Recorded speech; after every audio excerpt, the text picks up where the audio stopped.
Congo, avec toi j'aimerais me lever. Congo, avec toi j'aimerais la paix. Congo,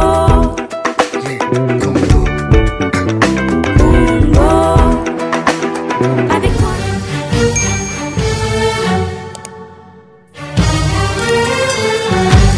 La mutation, c'est le fait qu'un titre qui était au nom de M. X soit annulé et qu'on établisse un autre titre au nom de M. Y. La procédure de mutation, elle est faite en commençant par les deux contractants qui viennent devant le conservateur. Les deux contractants venant devant le conservateur signent l'acte de vente devant le conservateur. À ce moment-là, le conservateur joue le rôle du notaire. Et dès qu'ils ont signé l'acte de vente, le conservateur doit donner le caractère authentique à l'acte de vente et légalise la vente par un procès verbal. Et ce procès verbal est signé par le conservateur et les deux contractants. En plus de ces deux contractants, le conservateur se fait assister de deux témoins. Les témoins qui sont instrumentairement reconnus par la loi. C'est souvent les chefs de bureau d'enregistrement et un autre proposé à l'enregistrement et au bureau notarial. On vous demande le droit lié à cette mutation qu'on appelle le droit proportionnel d'enregistrement. Ce droit proportionnel d'enregistrement sont payés en termes de la valeur de la propriété. Si votre propriété a une valeur de 100 000 $, le droit proportionnel que l'État récupère dans cette transaction, et c'est ça la mutation, est de 3%. Si vous êtes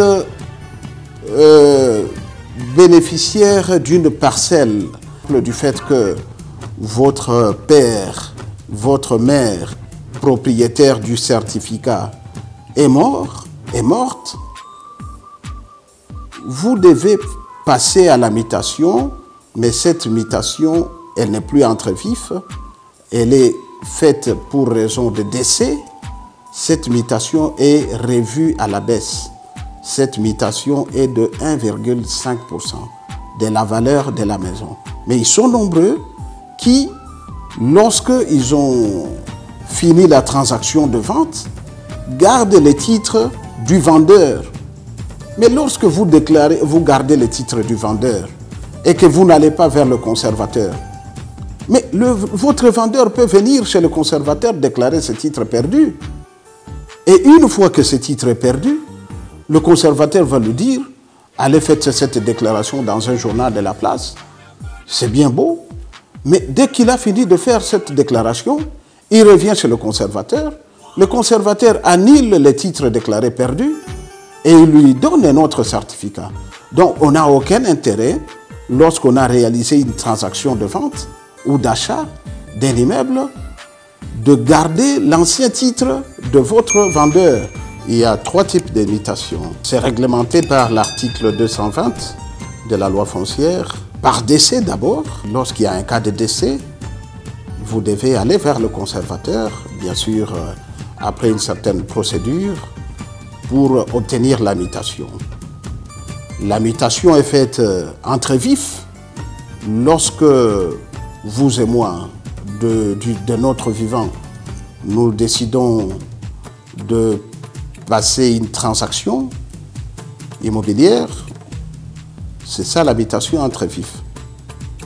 Et cette mutation entre vifs, il y a ceux qui mutent du fait qu'il y a vente, du fait qu'il y a cession. Lorsque vous faites intervenir vos parts comme actions dans une entreprise, dans une société, votre titre ne reste plus à votre nom.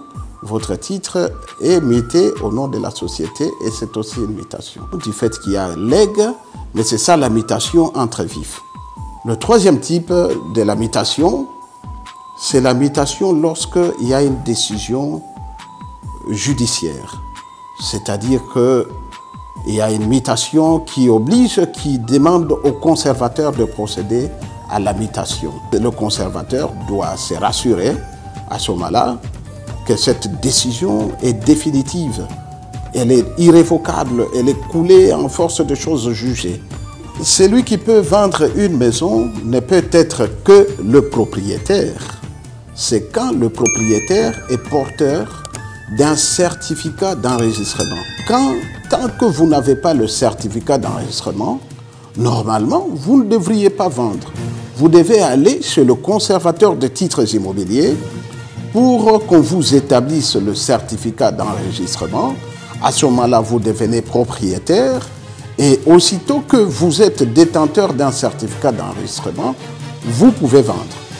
Celui qui décide de vendre quelqu'un qui est marié civilement sous le régime de la communauté universelle de biens, ça veut dire qu'il doit requérir l'autorisation de son épouse ou l'aval de son épouse pour vendre. Et l'épouse ne peut pas vendre son bien si le bien est établi à son nom sans consulter son mari s'ils sont tous en communauté universelle de biens.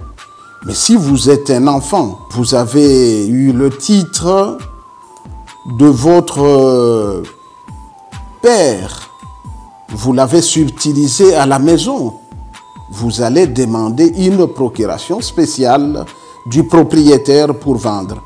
Et cette procuration doit absolument être légalisée, doit être reconnue authentique pour que vous puissiez vendre. Lorsque vous êtes en copropriété, vous voulez établir le titre, vous estimez qu'il faut mettre aussi les noms des enfants dans ce certificat d'enregistrement. Enfant mineur représenté par son père, enfant mineur représenté par sa mère.